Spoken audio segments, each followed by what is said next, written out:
Did you ever see something so incredible that you could sworn you're hallucinating, but nobody believes you when you tell them? That's exactly what happened to me.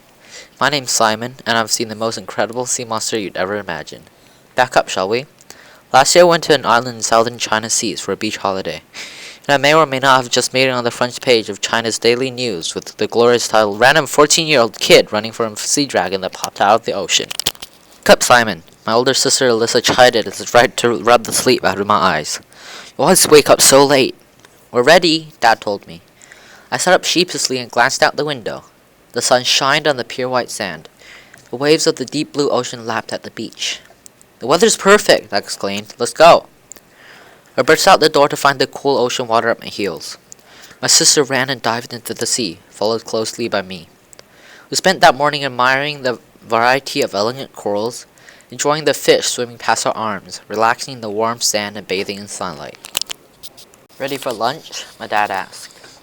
I sat up from the sand and my sister slowly swam back. Yeah, Alyssa said, and with that she walked out the ocean and we walked towards the restaurant. As I walked, I started to notice strange little things. Hordes and hordes of beach crabs skittled towards the woods, away from the shore. Little swirls of water appeared randomly in the seas like miniature water tornadoes. Then there's the big coral, which almost seemed to be moving. What a strange island. I enjoyed a nice lunch. Fried rice, boiled pork, and a sweet soup dessert I forgot the name of. Alyssa sipped her fruit tea, stood up and grinned. Shall I enjoy our afternoon then? I think what happened next answered her question. Dark clouds swirled across the sky. A storm raged outside the window. The ocean waves roared and smashed at the beach. Crowds of people with swimsuits ran for any structure that can shield them from the wind and rain. Well, I sighed as I put my phone away in my beach bag. We wouldn't be gone out there for a while. Afraid? Alyssa giggled. Used to crawl under the bed whenever there's a thunderstorm, don't you remember? I gritted my teeth. I hated when my sister brought out embarrassing things that happened when I was young. It's not like I'm still afraid of thunder and storms now. I think it's common sense not to go out there when it's raining as heavily as this, I snapped. At least it is for me, don't know about you, grumbled. Alyssa shrugged. Just when it looked like she was about to drop the whole topic, and maybe moved on to the topic of how great the fruit tea was, she snatched my beach bag and ran outside. Hey, I yelled, maybe a little too loudly. Give me back my bag. Alyssa, Dad started to say, but our annoying sisters just kept running and happily ignored both of us. Instinctively, I ran after her. I chased her across the beach, carefully avoiding the waves that occasionally splashed at me. And eventually, she managed to get herself at a dead end. Smart girl, huh? Fine, you win, Alyssa said as she threw my bag at me. You're lucky I didn't throw your bag with your phone in the sea. You better not, I told her. I snatched the bag out of the air before it could end up in a saltwater puddle. Just as we were about to head back, the most horrific and probably the coolest, most exciting thing of my life happened. Something that I'd never be able to erase from my mind. The sea bubbled and a giant swirl appeared in the distant ocean. A spout of water rose from the middle of the swirl and quickly fell back into the sea. Did you see that? Alyssa said. Her tone had a hint of fear, though I could tell she was trying hard not to show it. Yeah, I said. What stuff like that happened the whole time we were here? Do you need glasses? This isn't a joke, she said. If what I've read is correct, her voice stopped. I took one glance at the ocean and instantly backed away. All the water in the ocean rushed back from the shore, taking everything with it except the giant coral in the distance. The way the ocean rushed off, it's almost like something scared it away, I pointed out, but my voice was trembling as well. It's a tsunami, Alyssa yelled as I squinted, trying to study the coral from afar. It's not just a tsunami, I said. Horrible realization crept over me. That's not a coral. It's the head of a Chinese dragon. The horrible monster rose from the sand. The dragon was at least 3 stories tall, and that was only the part that can be seen. Its body rose out of the sand like a cobra, rearing its scaly head and roared at the sky. It dived into the sand in front of it, reappearing a few hundred feet closer to us. It kept diving into the sand and coming back up, coiling in and out of the earth. A giant golden pearl hovered around its mouth, glowing with a bright blue-gold color.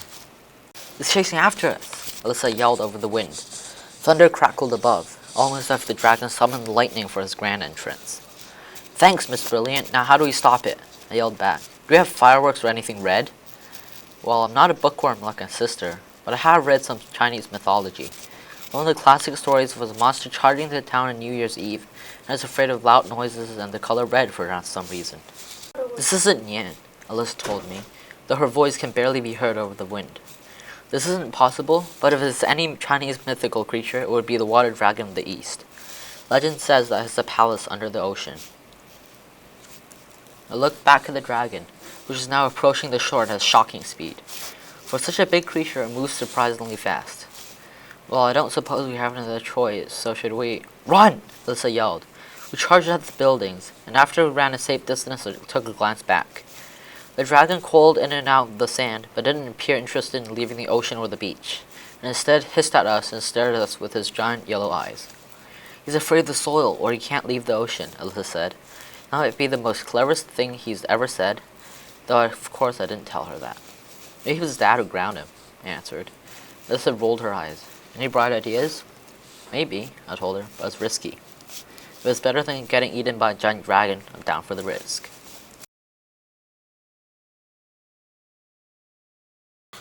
It's arguably better. Follow me, I said, and we ran towards the giant dragon. The dragon looked puzzled, as if he's never seen someone that didn't run away from him, shouting, "Oh my god, the giant dragon's gonna eat me!" He blew steam at us, but it felt more like water vapor than hot smoke. As he opened his mouth, I picked up a rock and threw it directly in the pearl in his mouth. Well, I may have missed my first shot, and that made the dragon mad. He roared at the sky, and 5 geysers of water shot from the sand around him, filling back the seas. His tail swiped across the sand, knocking both me and Alyssa over. Ow, Alyssa groaned. Apparently your plan isn't working very well. Give me another shot, I replied. But getting that chance isn't easy. The dragon roared and the pearl in his mouth flew directly at us. Before I could try and damage it again, my instincts took over. Leaped sideways, pushing Alyssa away from the pearl, as I wasn't sure what it could do. The pearl dematerialized in midair and turned to torrent water and landed at the sand beside my feet. The water steamed and hissed. When the water flew back at the dragon to form his pearl, pick up the last rock. I tried to make my time and aim properly, but I was mortified and panicked inside. Just as I threw the rock, Alyssa yelled, "Run!" The dragon gave another tail swipe at us, and instead of running, Alyssa tackled me and the dragon's tail wrapped around her, dragging her into the sea. Well, now we're even. He smiled. I stared at shock. Their image disappeared in the deep blue seas. Clink! I heard the sound of a rock hitting the dragon's magic pearl. The dragon's yellow eyes flinched, and with one last breath of steam, he disappeared back into the ocean. The weather cleared, but my feelings didn't. I sat down on the beach, head between my knees. I slowly looked up, and it was sworn I saw the silhouette of Lisa, vanishing in the torrents of the dark blue ocean.